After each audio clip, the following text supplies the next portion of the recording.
चमचमाती कारें, सैकड़ों मंजिला इमारतें, करोड़ों में बिकने वाले 2 BHK फ्लैट्स और फॉर्च्यून 500 कंपनीज के ऑफिस। उत्तर भारत के किसी शहर को बयान करते ये बातें आएँ तो सायास ही पता चल जाता है, अनायास भी कह सकते हैं कि गुरुग्राम की बात हो रही है। इस शहर में अब सब कुछ नया है, लेकिन जैसा निदा फाजली लिख चुके हैं, वक्त के साथ मिट्टी का सफ़र सदियों से। महज 30 साल पीछे जाएं तो यही गुरुग्राम, या तब गुड़गांव जिसे कहते थे, दिल्ली के पास महज एक कस्बा होता था। समय के साथ ये मेट्रोपॉलिटन शहर में तब्दील हो गया, लेकिन इस न्यू गुरुग्राम का एक अतीत भी है जिसमें शामिल है कहानी एक महामारी की जिसने एक मंदिर को जन्म दिया, कहानी एक तवायफ की जिसे एक अंग्रेज सैनिक से प्यार हुआ और वो सबसे अमीर महिला बनी। क्या है गुरुग्राम का इतिहास, जानेंगे आज के एपिसोड में। नमस्ते, मैं हूं निखिल और आप देख रहे हैं तारीख।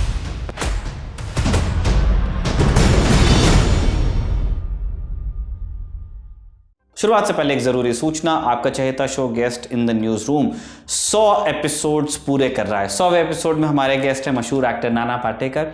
यह एपिसोड 22 जून दोपहर 12 बजे ललन टॉप ऐप पर देखना नहीं भूलिएगा। अब चलते हैं आज की कहानी पर। तारीख गुरुग्राम, या जिसे प्रचलित बोली में गुड़गांव बोल देते हैं, गुड़गांवा भी बोलते हैं। इसकी कहानी शुरू होती है महाभारत काल से। कहानी यूं है कि पांडवों और कौरवों के थे गुरु द्रोणाचार्य, जिन्हें गुरु दक्षिणा के तहत हस्तिनापुर के पास एक गांव दिया गया। इसे नाम मिला गुरुग्राम। अब ये मान्यता है, स्थानीय मान्यताओं के अनुसार गुरुग्राम में कई जगहें हैं जिनका महाभारत से रिश्ता है। मसलन सेक्टर 37 में खांडसा नाम का एक गांव, जहां भीमकुंड नाम का एक तालाब है। मान्यताओं के अनुसार यही वो जगह थी जहां गुरु द्रोण ने एकलव्य से उसका अंगूठा मांग लिया था। महाभारत से रिश्ता है गुरुग्राम के शीतला माता मंदिर का, जो गुरु द्रोण की पत्नी कृपि के याद में बनाया गया। कृपि यहाँ के पास ही एक गांव में रहा करती थी, ऐसी मान्यता है। मान्यताओं के अनुसार उन्होंने अपना पूरा जीवन बीमार बच्चों की सेवा में बिताया। कृपि की मृत्यु के बाद इस स्थान पर एक मंदिर बनवाया गया। आगे लोक कथाएं कहती हैं कि गुरुग्राम के एक जागीरदार हुआ करते थे। एक बार उनके सपने में देवी आईं और उन्होंने हुक्म दिया कि उनका मंदिर गुरुग्राम में बनाया जाए। इसके बाद गुरुग्राम में शीतला माता मंदिर बनाया गया। 18वीं सदी में जाट राजा जवाहर सिंह ने मुगलों से जीत की खुशी में इस मंदिर को और भी भव्य बनाया। इस मंदिर को लेकर लोगों में मान्यता थी कि यहाँ आने से स्मॉल पॉक्स की बीमारी ठीक हो जाती है। देश में कई जगहों पर इस तरह की मान्यताएं हैं। स्मॉल पॉक्स उस दौर में एक महामारी का नाम था, इस कारण इस मंदिर में भीड़ लगी रहती थी। ब्रिटिश काल के रिकॉर्ड्स के अनुसार 19वीं सदी में इस मंदिर में हर साल 50,000 लोग दर्शन के लिए आते थे। यहाँ तक कि बनारस से लोग इस मंदिर के दर्शन के लिए आते थे। बनारस से। आधुनिक इतिहास में आ जाते हैं।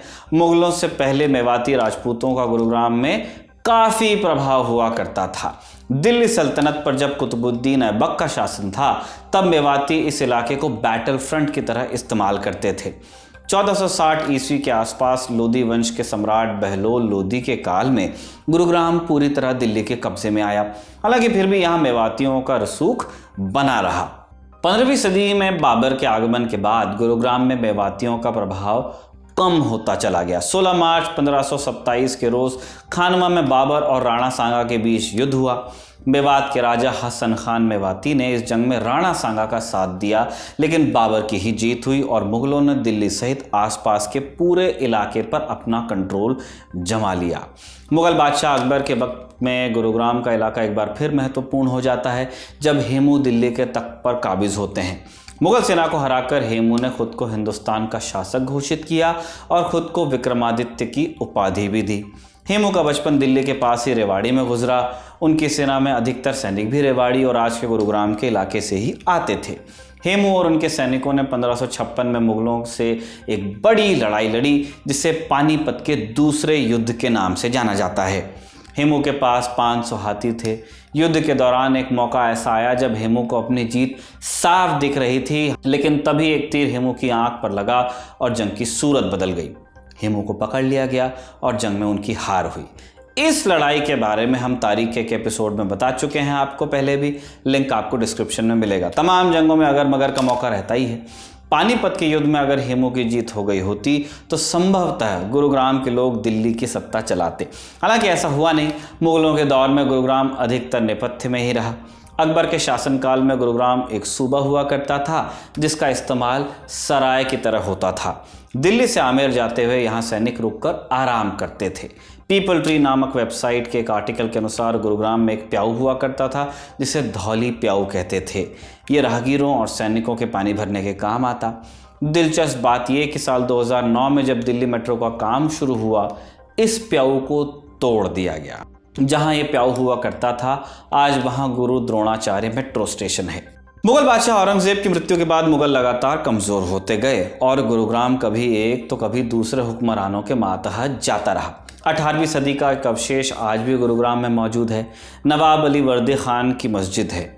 अली वर्दी खान बंगाल के नवाब होते थे। अजमेर शरीफ जाने वाले यात्रियों के लिए उन्होंने गुरुग्राम में एक सराय और एक मस्जिद का निर्माण करवाया। गुरुग्राम के इतिहास में अगली बड़ी शख्सियत का नाम आता है बेगम समरू। ये कौन थी?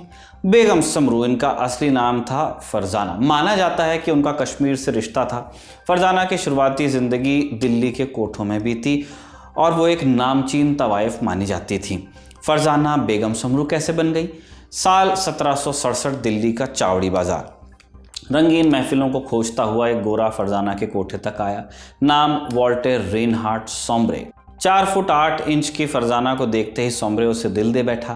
फरजाना ने कोठा छोड़ा और सोम्ब्रे के साथ चली गई। अब ये जो सोम्ब्रे थे, इन्हें पटना का कसाई कहा जाता था। दरअसल ये भाड़े के सिपाही थे। मौका मिलने पर ये बंगाल के नवाब मीर कासिम के लिए काम करने लगे।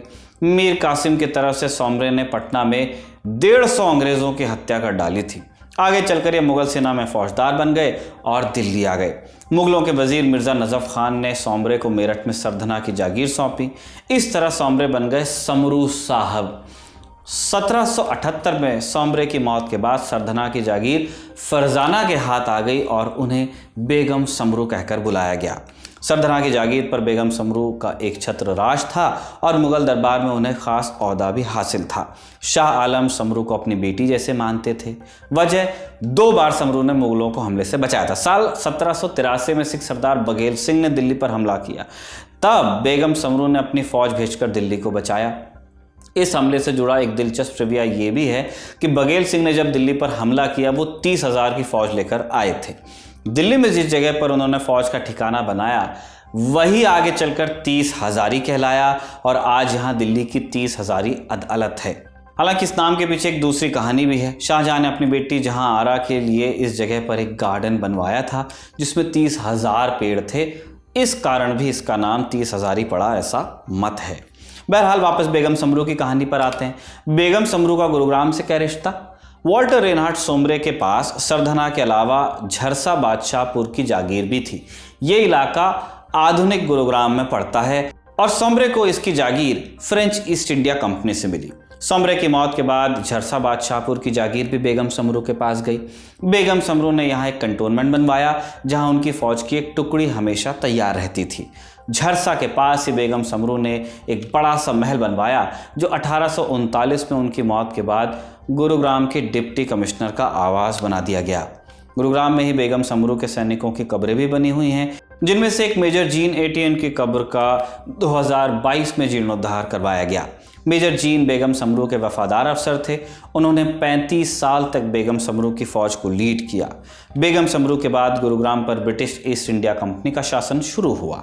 साल 1803 सेकेंड एंग्लो मराठा युद्ध के दौरान अंग्रेजों ने मराठों को हराकर दिल्ली पर कब्जा कर लिया। मुगल अब पूरी तरह कमजोर हो चुके थे, इसलिए उनकी गिनती लगभग 9 के बराबर थी। दिल्ली पर कब्जे के बाद अंग्रेजों ने रेवाड़ी के पास अपनी एक टुकड़ी तैनात की ताकि बेगम समरू के झरसा कैंट पर नजर रखी जा सके। धीरे धीरे अंग्रेजों का बगल के इलाकों में दखल बढ़ता गया और उन्होंने यहाँ अपने सरकारी ऑफिसेस और बंगले बना लिए। 1821 में अंग्रेजों ने गुरुग्राम को ज़िला बनाया, जिसके बाद यहाँ पोस्ट ऑफिस, चर्च और सदर बाजार का निर्माण हुआ। आज़ादी के बाद की बात करेंगे तो इंदिरा गांधी के योग गुरु कहलाए जाने वाले धीरेन्द्र ब्रह्मचारी ने गुरुग्राम में एक हवाई पट्टी का निर्माण करवाया था। पूर्व प्रधानमंत्री चंद्रशेखर ने इसी हवाई पट्टी पर एक आश्रम बनवाया था। 1991 की इंडिया टुडे मैगजीन की एक रिपोर्ट के अनुसार विवादित धर्मगुरु चंद्रा स्वामी का इस आश्रम में आना जाना हुआ करता था और एक बार तो Saudi arms dealer Adnan Khashoggi ने इस आश्रम में एक डिनर में शिरकत भी की थी। हालिया समय की बात करते हैं तो ग्लोबलाइजेशन के बाद, खासकर 2000 के बाद, गुरुग्राम की तस्वीर में ज़बरदस्त बदलाव आया जब दुनिया की बड़ी बड़ी कंपनीज के ऑफिसेज यहाँ खुले। दिल्ली से नज़दीकी का फ़ायदा गुरुग्राम को खूब मिला और ये ऊंची ऊंची इमारतों का शहर बना। 2024 के मई महीने की रिपोर्ट है कि गुरुग्राम में एक रियल एस्टेट कंपनी ने 5,500 करोड़ रुपए के फ्लैट बेचे, जिनमें एक फ्लैट की कीमत लगभग 5 से 7 करोड़ रुपए थी। गुरुग्राम अब चमकती इमारतों और महंगी गाड़ियों का कॉरपोरेट शहर है। इतिहास का कोई कोना अब मुश्किल से ही शहर में नज़र आता है। निदा फाजली की बात अब पूरी कर दें तो इस शहर में किसको मालूम कहाँ के हैं किधर के हम हैं। बहरहाल आज का एपिसोड यहीं पर समाप्त होता है। इससे कमल ने लिखा और जतिन ने रिकॉर्ड किया। आप देखते रहिए दी लल्लन टॉप।